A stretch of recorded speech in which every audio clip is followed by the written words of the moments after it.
You decided you want to start the retinol, but are an absolute beginner and wondering how to best incorporate it in your routine? Or you have tried it, failed a few times already due to your skin getting irritated. Let's talk about why you want retinol in your anti-aging routine and why you need to be armed with knowledge before starting. The do's, the don'ts, and the list of actionable steps. Welcome back to my channel. I'm Dr. Anne, a medical doctor here to teach you how to best take care of your skin and general well-being. Retinol belongs to the group of retinoids and is a multitasking ingredient tackling different signs of skin aging. I have a video on the different retinoids you can watch here, so to keep it simple, retinol and retinal are available as over-the-counter cosmetics, while retinoid and in most other countries adapalene and tazarotene are prescription used to treat skin conditions like acne. All of them work by increasing cell turnover, reducing sebum production, stimulating collagen production, and inhibiting melanocytes, so reducing hyperpigmentation. That means they single-handedly target all signs of premature aging: dull skin, uneven skin tone, loss of elasticity, and wrinkles. While these effects in retinoid have been well studied for more than 40 years now, there is much less data on retinol and retinal available. That doesn't mean they don't work. It is safe to assume that they do when formulated correctly, as they are converted into retinoic acid, the active form in the skin. But they are considered cosmetics, not drugs. To get one thing straight, if you want to treat cystic or severe acne, you should opt for a prescription, so you get the benefits of medication as well as your doctor's guidance. But if you want to treat signs of aging, I recommend starting with an over-the-counter one, so either a retinol or a retinal. Now, retinal needs one less conversion step to reach the active form than retinol, and that often is translated to it is stronger in effect, but the effect of a skincare product depends much less on an individual ingredient or even the overall concentration, but more on the general formulation. My advice for the beginner would be to look at brands you like to use and that work for your skin and see if they have a retinol or retinal product in their lineup, and if they do, pick the lowest concentration available. If it is disclosed, not all brands do that, and even if they do, it can sometimes be quite misleading. I will leave a few suggestions in the description box. Only pitfall to look out for is that the brand actually uses either retinol or retinal and not a retinol ester, as I am not really convinced they do much for the skin. If you have several options, you can also take the texture into consideration. If your skin is on the dry side, a cream with moisturizing ingredients is probably better suited for you. If your skin is very oily, a serum or gel formula might be a better fit. In summary, look at brands you like, check if they have a retinol or retinal in their lineup, and if they do, pick the one with the lowest concentration. The concentration usually ranges from 0.3% retinol up to 1% retinol, but again, that only is one factor influencing strength. Oh, and don't fall for products on Amazon claiming they have more than 1% retinol. They don't. They usually either use a retinol ester, bakuchiol, or different forms of ingredients that they lump together in 1%. They are not worth your money. If you have never used the retinol before, I recommend checking your existing routine for potentially irritating ingredients first and then stripping it back to basics. That means for the first weeks of starting to use retinol, stop using your vitamin C. If it is L-ascorbic acid and comes with a low pH, most derivatives are fine to use. Stop physical or chemical exfoliants and things like benzoyl peroxide. The exception, if there is anything you use because you have a prescription for it, always talk to your prescribing doctor before making any changes. You don't have to stop them forever, just for the first few weeks until you have fully incorporated your retinol into your routine. Next thing you do is get your calendar. I don't care if you go digital or paper here, and pick 2 nights you want to use your product for. For example, Tuesday and Friday. Stick to that plan for 2 weeks, and at the end of week 2, look at your skin. No signs of irritation? Great. You add another night, maybe doing Monday, Wednesday, and Saturday from now on. Some irritation, you keep going with 2 nights a week for 2 more weeks, and then check again, sticking with the 2 nights as long as there is irritation. If there's a lot of side effects, I will get into them in a bit. You stop for a week or until the side effects are gone, and then start again with 1 night a week. So every 2 weeks, you check in with your skin, and depending on your findings, you either add a night, stick with a schedule, or fall back on the level you were in before until you reach at least 5 nights a week, ideally 7. Why nighttime?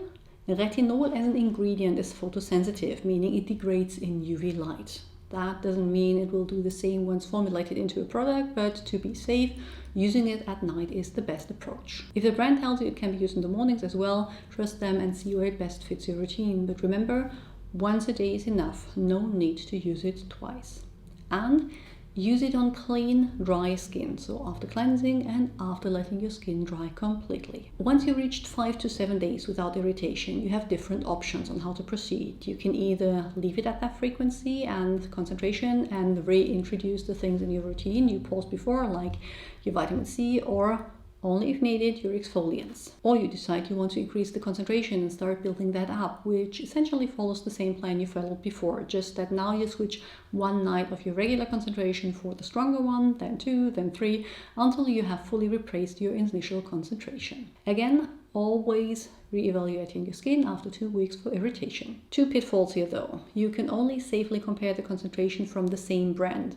A 0.3% from one brand might be stronger and more irritating than the 0.5% from another one, simply due to differences in the formulation. So if you switch brands, don't be surprised if you suddenly tolerate way less than you did before. The second one, it isn't about the highest concentration available. The goal is not to reach the end of an escalating line of product strength or to get to prescription as quickly as possible. Prescription is for treating skin conditions. For well aging, a lower concentration used daily and without side effects is much better than a higher strength you can only use occasionally because it irritates your skin. Yes, it takes longer to see results, but skincare for well aging is a marathon, not a sprint. Daily movement has better confounding benefits than overtraining on one day and then being sore for the rest of the week. You'll keep your skin until the end of your days. Who cares if it takes a month longer for it to look its best? Now that we have established that more isn't more when it comes to strength, let's talk about the actual amount of product you need to apply. For retinol, you should avoid doing a thick layer and use a thin layer instead.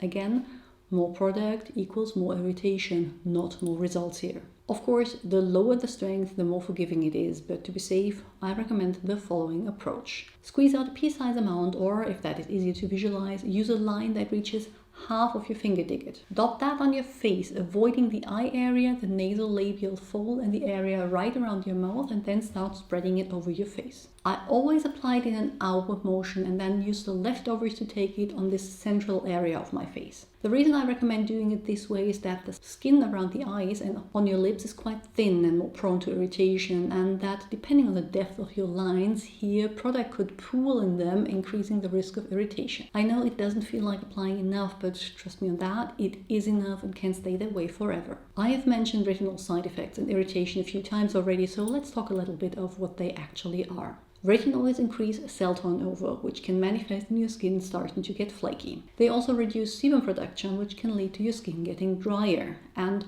overall, their effect on the skin can lead to irritation and inflammation when introduced too quickly, showing up as redness, stinging, and your skin reacting sensitive to products that were perfectly fine before. The stronger the product, the higher the chance of side effects, meaning that when you use over-the-counter at a lower concentration and with a plan like the one I gave you, chances are there will be no or minimal side effects. Which is a good thing.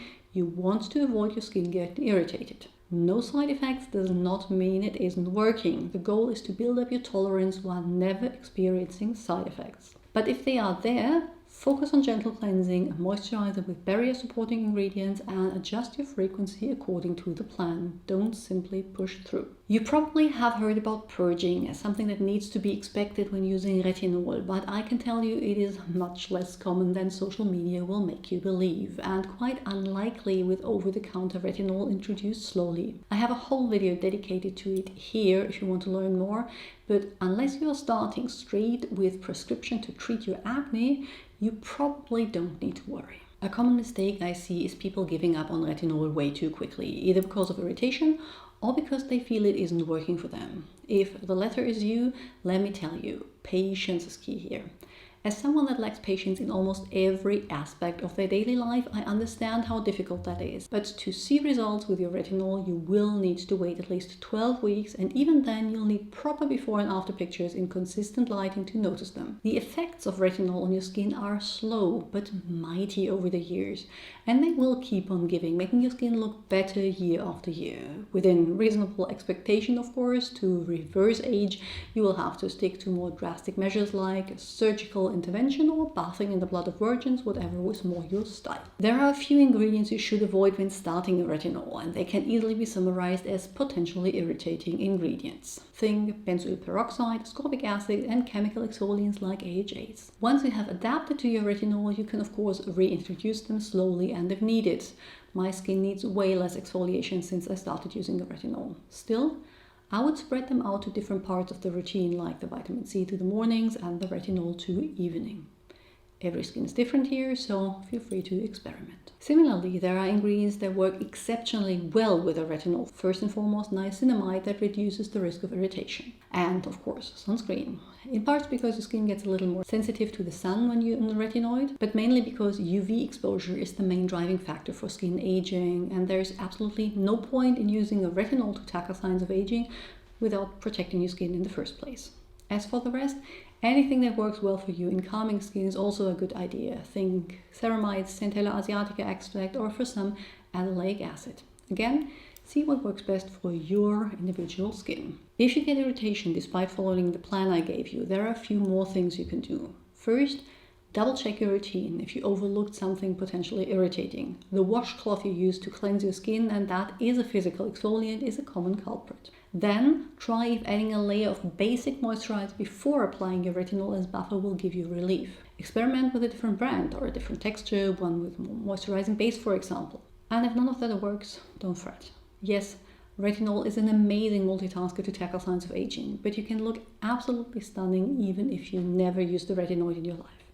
It isn't the end-all be-all of skincare, even though some people, myself included, sometimes act as if it is.